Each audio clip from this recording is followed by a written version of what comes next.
Excellencies, heads of state and government, distinguished participants, ladies and gentlemen. I come from a country where 70% of the population is youth. And what keeps me awake at night is how to live a better world for future generations. It has been more than 3 decades since climate change is a global political issue. Agreements have been adopted. We have made good strides in combining the climate agenda with the socio-political and economic dimensions of sustainable development, but the assessment of our actions under the global stocktake shows that we are far from the 1.5-degree target. This has a dramatic impact on the most affected countries. While activism is necessary, action is what will get us results. Success can only be measured by the actions we take, not by the decisions we make. As we gather here in the United Arab Emirates, a country recognized for having transformed a desert into a green heaven under the leadership and vision of the late Sheikh Zayed bin Sultan Al Nahyan. I applaud the strong commitment of the COP28 presidency to climate action. Excellencies, ladies and gentlemen, Africa is a strong ally in fighting climate change, and we are striving to drive green growth both within the continent and globally. However, we remain highly exposed to the impact of climate despite contributing the least. Recurrent droughts, intensified floods, and livestock loss are some of the many climate shocks that have affected lives and livelihoods of our people over the years. For Ethiopia, the battle to protect and heal our planet is a battle for growth and prosperity. Allow me to highlight a few homegrown solutions we have been implementing towards reducing emission and building resilience. First, the Ethiopian Green Legacy Initiative, a powerful natural-based solution launched in 2019. Over the last 5 years, we established 130,000 nurseries across the country, and yearly millions of people mobilize in seedling, planting, and seedling management. Our Green Legacy Initiative represents a proactive response to pressing environmental and socio-economical challenges. It reduces carbon emission, preserves our biodiversity, creates jobs, and boosts sectors such as tourism. I am proud to say that this initiative has received remarkable success by planting 32.5 billion seedlings. Our target is to reach 15 billion by 2026. When completed, the initiative will become the largest afforestation project in the world.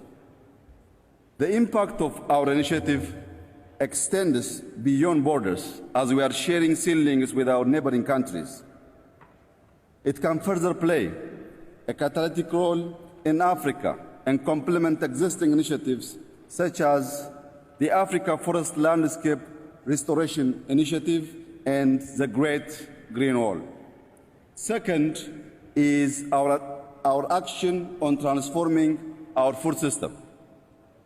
We believe that climate, biodiversity, water, people, and food systems are strongly interrelated. We have successful interventions planting various drought-tolerant crops and using climate-smart irrigation-based technology.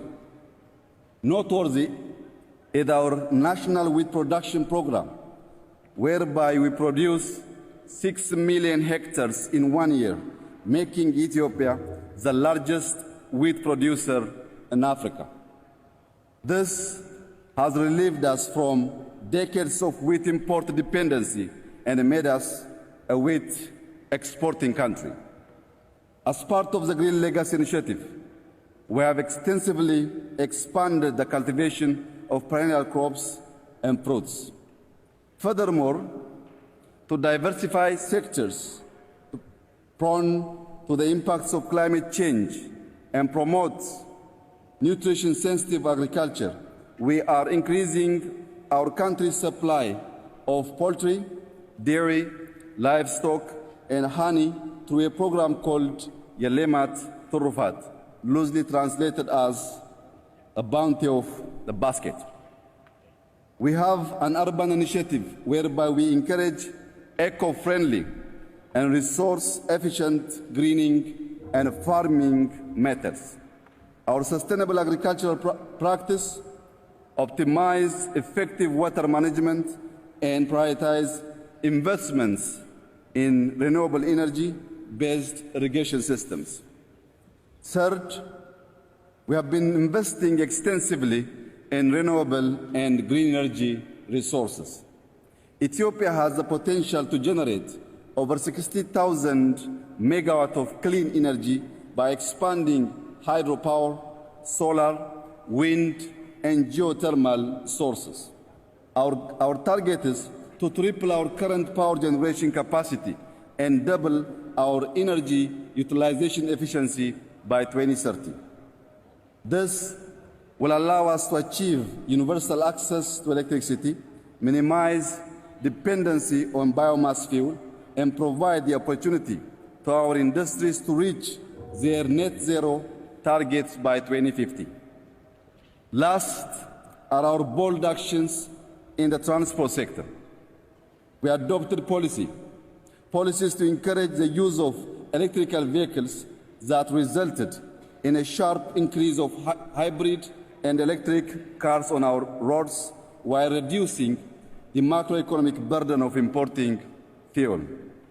Similarly, Ethiopian Airlines is modernizing its fleet by acquiring new energy-efficient aircrafts.